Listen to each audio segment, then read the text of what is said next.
Hello one and all, this is Soulful Lordy, James Bullock, once again with another video game first impressions. This time around, Oddworld Soulstorm for the PlayStation 4, PlayStation 5, and PC. Soulstorm is the sequel to the 2014 remake of the original Oddworld Abe's Odyssey, entitled Oddworld New and Tasty. This is really the reimagining of the sequel that was Abe's Exodus, which the creators have described as a rushed entry in the franchise. Soulstorm is pretty much Oddworld in a nutshell. The 2.5D side-scroller, platformer, puzzle-centric experience that is known throughout the Oddworld franchise returns here, as you play as Abe, with his goal of saving his fellow Mudokons from the tyrannical slave labor of the Slig army. One of the more interesting aspects about not only Soulstorm but also the entire Oddworld franchise is saving your fellow brethren and sisterin as they are either sick and need to be healed by crafting antidotes, or simply need to be told to follow and press a button so we can all ride an elevator to get out of this level. All the while, you as Abe have to traverse perilous situations, including avoiding snipers or being burned alive by a fire that you've set in an effort to escape. Abe comes across various items that can help him very early in the game, including a water bottle that can put out those aforementioned fires. Abe can lay down slap mines, which are pretty much land mines, that if a slig steps on, they will get knocked out. But one of the best potential weapons in Abe's inventory is his ability to chant. And when Abe enters this player-initiated trance-like state, he can actually inhabit the body of a slig. You can use that slig to shoot down other sligs nearby, or just jump off a cliff to his death, or even blow him up.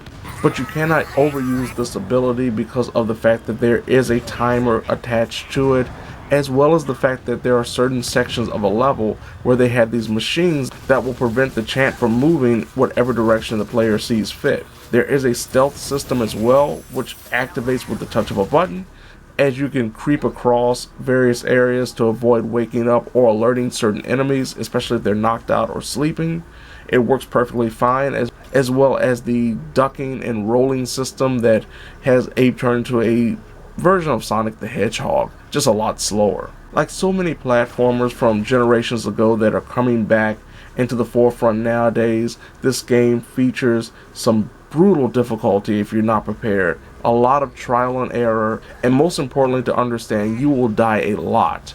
Unlike the original Oddworld games, there isn't a quick save system, unfortunately, so you can't save on the fly to avoid something like losing all your followers because of a massive gun battle.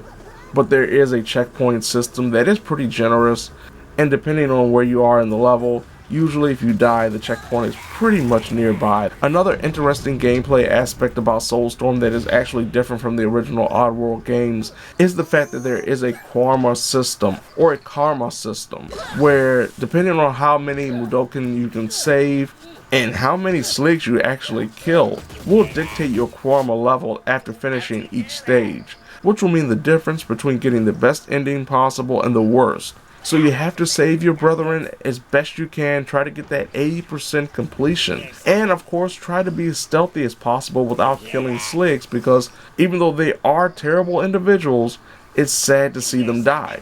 Or at least the game wants you to believe so.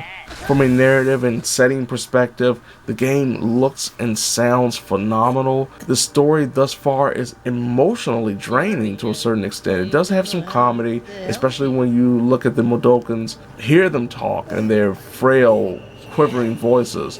It's done in a way that it's very grim yet almost very hilarious, which, as dark as that may sound, the story doesn't change much when it comes to the overall narrative that was in Abe's Exodus, but it does flesh out certain aspects, especially Abe's early interactions with certain characters that we didn't get in the original PS1 version. Technically, this is where the game falters. For me personally, there are a few hang-ups that you have to get used to, like aiming with the right analog stick only to throw, say, a water bottle, before you press the right trigger so you can throw it. And sometimes, depending on how you aim, it may overshoot or undershoot, even though you feel like the arc is perfect for that shot. Sometimes Abe can go off a cliff a little too easily than what you expect him to do. He will grab onto it, but it could expose him and then he'll get shot down pretty easily. When the game came out, there were a copious amount of bugs that were fixed thanks to a few patches, but that doesn't mean the game is bug-free. There are situations that can become game-breaking depending on how lucky you are. For example, yours truly had to restart the entire 4th stage because of one glitch where a follower refused to follow.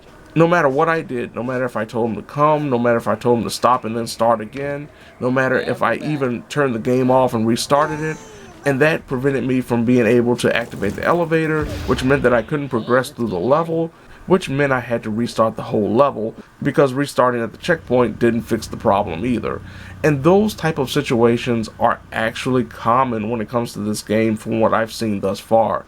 Overall, if you're a fan of the Oddworld franchise, if you're a fan of the Oddworld games, if you're a fan of 2D platformers with puzzle-centric action, if you enjoy those type of games, this is perfect for you. If you don't mind the trial and error, if you don't mind dying a lot before figuring out how to get past an area, this is the type of game for you.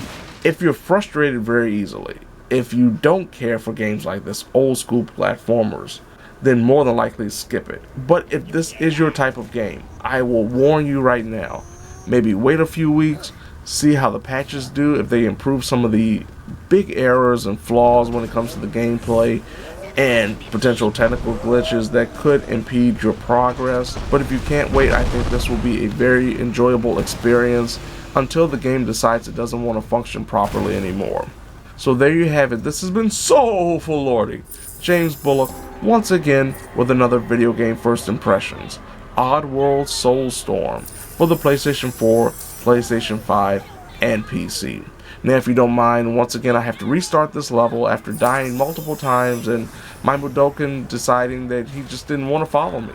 And hopefully we can make it to the elevator, escape this perilous mine shaft, and eventually overcome these oppressors and make them have no choice but to say, "Oh Lordy."